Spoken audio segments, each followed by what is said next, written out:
Welcome back to Pro Care Physiotherapy and Rehabilitation Center. So நம்ம இன்னைக்கு பார்க்க போற டாபிக் என்னன்னு பாத்தீங்கன்னா பக்கவாதத்தை வெல்வது எப்படி பாகம் 3. அதுக்கு அடுத்த விஷயம் பக்கவாதத்துல ஏன் ஒரு சிலர் பாதியிலே நின்னுறாங்க, அதுக்கப்புறம் ஏன் அவங்க என்ன பண்ணாதனால ரெக்கவரி ஆகுறது இல்லை.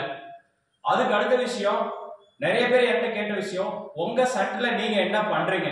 ஸோ இந்த 3 விஷயத்தை இன்னைக்கு பர்டிகுலரா பார்க்க போறோம். அதாவது ஃபர்ஸ்ட் பக்கவாதத்தை வெல்வது எப்படி.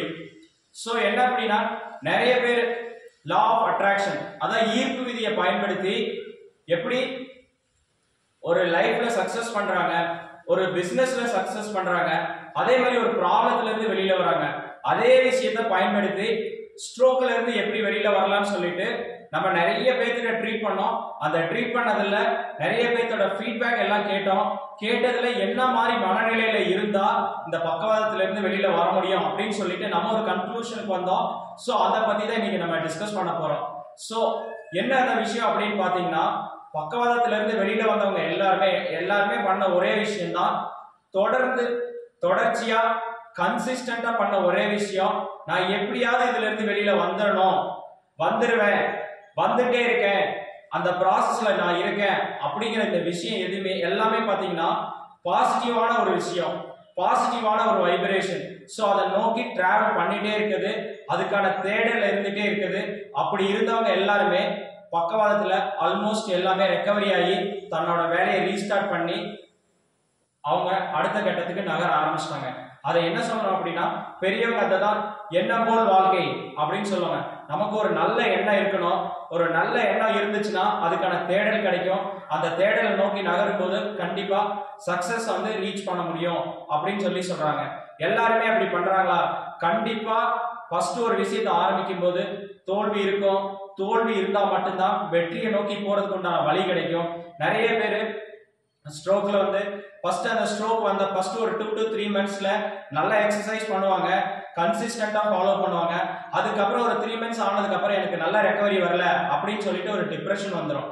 அந்த டிப்ரெஷன் வர்றதுக்கு காரணம் அவங்க கிடையாது. அவங்க ஸ்ட்ரோக் வந்தோடனே அவங்க அந்த கார்டிகல் ஏரியாஸ் இப்போ ஒரு பிரெயின்ல பாத்தீங்கன்னா எந்த இடத்துல ஸ்ட்ரோக், அதாவது ஒரு ஸ்ட்ரோக்குங்கிறது நம்ம நிறைய டைம் சொல்லிட்டோம், ஒரு இடத்துல அடைக்கிறது இல்லாட்டியும் அந்த இடத்துல ஒரு ஹெமரேஜ் ஆகுது. ஸோ அந்த மாதிரி ஆச்சுன்னா அது எந்த ஏரியாவில் ஆகுதோ அந்த ஏரியாவுக்கு தகுந்தாப்புல ஒருத்தவங்களுக்கு பாத்தீங்கன்னா பேச முடியாம போகலாம், சிந்திக்கிற தன்மை கம்மியா இருக்கலாம், இல்லாட்டி தொடர்ந்து அழுதுகிட்டே இருக்கலாம். ஸோ இது மாதிரி ஏதோ ஒரு இடத்துல ஒரு ப்ராப்ளம் வர்றதுனால அவங்களால தொடர்ந்து செய்ய முடியாது, டிப்ரெஷன் போயிடுவாங்க. அதுக்கு ஒரு ஃபேமிலி மெம்பர்ஸோ ஃப்ரெண்ட்ஸோ ரிலேட்டிவ்ஸ் யாராவது ஒருத்தவங்க அவங்களுக்கு ஒரு உந்து சக்தியா தொடர்ச்சியா செய்யறதுக்கு வழிமுறையா அதுக்கு உண்டான ஸ்டெப்ஸை இனிஷியேட் பண்ணி கொடுக்கணும். ஸ்ட்ரோக்கு ரெக்கவரி ஆனவங்க எல்லாருமே பாத்தீங்கன்னா இந்த மாதிரி பண்ணி தான் ரெக்கவரி ஆகி வெளியில வந்திருக்காங்க. ஸோ இதை ஃபேமிலி மெம்பர்ஸோ ரிலேட்டிவ்ஸோ யாராவது ஒருத்தவங்க தொடர்ச்சியா இனிஷியேட் பண்ணி போகும்போது தான் அதுல இருந்து நம்ம கண்டிப்பா சக்சஸ் ஆக முடியும். ஸோ இதுல இருந்து வெளியில போய் தோத்தவங்களுக்கு உண்டான ரீசன்ஸ் என்னன்னு பார்த்தோம் அப்படின்னு பாத்தீங்கன்னா இடையில ஒரு ட்ரீட்மெண்ட்டை பாத்தீங்கன்னா இடையில நிறுத்திடுவாங்க. என்ன ரீசன்னா அந்த டிப்ரெஷன் அவங்க அதுக்கு மேல போக விடாம ஏதோ ஒரு குடும்ப சூழ்நிலை, ஒண்ணு பொருளாதாரமா இருக்கலாம், இல்லாட்டி அவங்களுக்கு பிசியோதெரபியோ ட்ரீட்மெண்ட் கண்டினியூ பண்றதுக்கு ஒரு ஆப்ஷன் இல்லாம போயிருக்கலாம். இப்படி இடையில பாதியிலே நின்னவங்க தான் இடையில அந்த பாதியில நின்றுட்டு அவங்க அதுல இருந்து அடுத்த ஸ்டெப் போக முடியாம தோத்து போயிடுறாங்க. அதுக்கு அடுத்த விஷயம் நம்ம சென்டர்ல என்ன பண்றாங்க அப்படிங்கிறது. நம்ம சென்டர்ல ஒரு பேஷண்டா ஒருத்தவங்க உள்ள வராங்க அப்படின்னா அவங்களுக்கு ஃபர்ஸ்ட் நம்ம சொல்லக்கூடிய ஃபர்ஸ்ட் விஷயம் உங்களுக்கு என்ன ப்ராப்ளம், எவ்வளவு நாளா இது இருக்குது, இதை எவ்வளவு நாள்ல எங்களால சரி பண்ண கொடுக்க முடியும் அப்படிங்கிறத ஃபர்ஸ்ட் எடுத்தோடனே நாங்க ஒரு அசஸ்மெண்ட் பண்ணுவோம். அசஸ்மெண்ட் பண்ணதுக்கு அப்புறமேல அவங்கள்ட்ட கிளியரா சொல்லிடும் இதை பண்ணா எங்களால இவ்வளவு டூரேஷன்ல இதை ரீச் பண்ண முடியும் அப்படின்னு சொல்லுவோம். நிறைய பேர் ஒரு சிலர் பாத்தீங்கன்னா வர்றதுக்கு முன்னாடியே நம்மள்ட்ட கேட்பாங்க, சார் நீங்க எவ்வளவு நாள்ல சரி பண்ணி கொடுக்க முடியும் அப்படின்னு கேட்பாங்க. அப்படி கேட்கறதுக்கு ஒரே பதில் தான், ஃபர்ஸ்ட் ஒருத்தவங்களுக்கு ப்ராப்ளம் இருக்குன்னா அது என்ன ப்ராப்ளத்துல என்ன இடத்துல அவங்களுக்கு ப்ராப்ளம் இருக்கு, அவங்களுக்கு என்ன சேலஞ்ச், எதனால அவங்க அதுல இருந்து வெளியில வரல அப்படிங்கிறத கண்டுபிடிக்கணும். அப்படி கண்டுபிடிக்கிறதுக்கு ஃபர்ஸ்ட் நமக்கு தேவை ஒரு அசஸ்மெண்ட். அசஸ்மெண்ட் பண்ணதுக்கு அப்புறம் ஒரு சிலர் தாங்கி நடக்கலாம், ஒரு சிலர் பாத்தீங்கன்னா காலை வெயிட் பெரிய ப்ராப்பரா பண்ணாம நடக்கலாம், சில பேர் நடக்கிற அந்த பேட்டர்ன் தப்பா இருக்கும். ஸோ இதை கரெக்ஷன் பண்றதுக்கு எவ்வளவு டைம் வேணும் முன்னாடியே சொல்லிடுவோம் அசஸ்மெண்ட் பண்ற டைம்ல. அதுக்கு அடுத்த விஷயம் கையில நிறைய பேர் கேட்கிற விஷயம் கை எனக்கு வேலை செய்யல, 5 இயர்ஸ் ஆச்சு 7 இயர்ஸ் ஆச்சு அப்படின்னு சொல்றாங்க. பட் ஓகே, பட் என்ன ஒரே விஷயம்னா எவ்வளவு வருஷம் ஆனாலும் நீங்க எவ்வளவு ட்ரை பண்றீங்களோ அவ்வளவும் கிடைக்கும். அதாவது ஹேண்ட் மூமெண்ட்ஸ், ஃபைன் மூமெண்ட்ஸ் வரணும், அந்த கை விரல் வேலை செய்யணும்னா நீங்க தொடர்ச்சியா செய்யணும். இடையில விட்டுருந்தாலும் பரவாயில்ல, திருப்பி நீங்க எவ்வளவு ட்ரை பண்றீங்களோ அந்த அளவுக்கு ரீச் பண்ண முடியும்.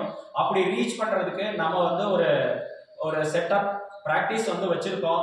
அதுக்கு வந்து பாத்தீங்கன்னா ஃபைன் மூமெண்ட்ஸ் ட்ரைனிங் சொல்லிட்டு ஒரு பிளானே இருக்கு நம்மள்ட்ட. அதை வந்து அசஸ் பண்ணி எவ்வளவு நாளைக்கு பண்ண முடியும், கண்டிப்பா வர ஒவ்வொருத்தருக்கும் ஒரு 15 நாள்ல இருந்து 20 நாள்ல எங்களால ஒரு சிறந்த ரெக்கவரியை கொடுக்க முடியுங்கிறத நான் இந்த இடத்துல பதிவு பண்றேன். என்ன விஷயம் அப்படின்னா, நீங்க வீட்லயோ தனியாவோ செய்யும் போது தொடர்ச்சியா நடந்திருக்காது. நம்ம ரீஹாபிலிட்டேஷன் சென்டர்ல வந்து பண்ணும்போது மார்னிங் 9 o'clock இருந்து ஒரு 12:45 வரைக்கும் பர்டிகுலரா ஒரு பிளானை கிரியேட் பண்ணிடும். ஒவ்வொரு 30 மினிட்ஸ்க்கு இடையில ஒரு 10 மினிட்ஸ் ரெஸ்ட் கொடுப்போம். எகைன் அடுத்த பிளானுக்கு இந்த மாதிரி ஒவ்வொரு இடமா ஒரு சைக்கிள் மாதிரி கொண்டுட்டு போவோம். ஸோ அப்போ வந்து அந்த என்னன்னா அந்த இடத்துல இருந்து மோட்டார் நியூரான்ஸ் வந்து கனெக்ட் பண்றதுக்கு அவங்க வந்து ஹாப்பியான ஒரு மைண்ட் செட்டை கொண்டு வந்து, ஸோ இதே மாதிரி நிறைய பேர் இருப்பாங்க. இந்த மாதிரி ஸ்ட்ரோக் வந்து அவங்க நிறைய பேர் இருக்கும்போது அவங்கள்ட்ட அவங்க பேசி மனம் விட்டு பேசும்போது அதுக்குண்டான மனநிலை வந்து பாத்தீங்கன்னா உருவாகும். ஒரு குழந்தை எப்படி ஸ்கூலுக்கு போனா காலையில இருந்து சாயந்தரம் வரைக்கும் தமிழ், இங்கிலீஷ், மேக்ஸ் ஒரு சப்ஜெக்ட் இருக்கும், அதே மாதிரி இங்க நாங்க கைக்கு தனியா, காலுக்கு தனியா, அதே மாதிரி ஃபைன் மூமெண்ட்ஸ்க்கு தனியா, அதே வந்து சப்ஜெக்ட் மாதிரி தனித்தனியா செக்மெண்டா பிரிச்சுவோம். பிரிச்சுட்டு அந்த இடத்துல இருந்து அதுக்கு வந்து எக்ஸசைஸ் பிளானை கிரியேட் பண்ணி அதுக்கு வந்து ஒவ்வொருத்தருக்கும் ஒரு பக்காவான ட்ரைனிங்கை இனிஷியேட் பண்ணோம். ஸோ இது ஸ்கூல்ல எப்படி ஒரு குழந்தை வீட்டில இருந்து படிக்க சொன்னா கண்டிப்பா படிக்க மாட்டாங்க. ஸ்கூலுக்கு போனா எப்படி ப்ராப்பரா படிச்சு ஒரு நல்ல மார்க் வாங்குறாங்களோ அதே மாதிரி தான் அந்த ஸ்கூல்லையுமே பாத்தீங்கன்னா ஒரு குழந்தை தான் பாத்தீங்கன்னா 1-2 குழந்தைங்க தான் 100க்கு 100 மார்க் வாங்கும்.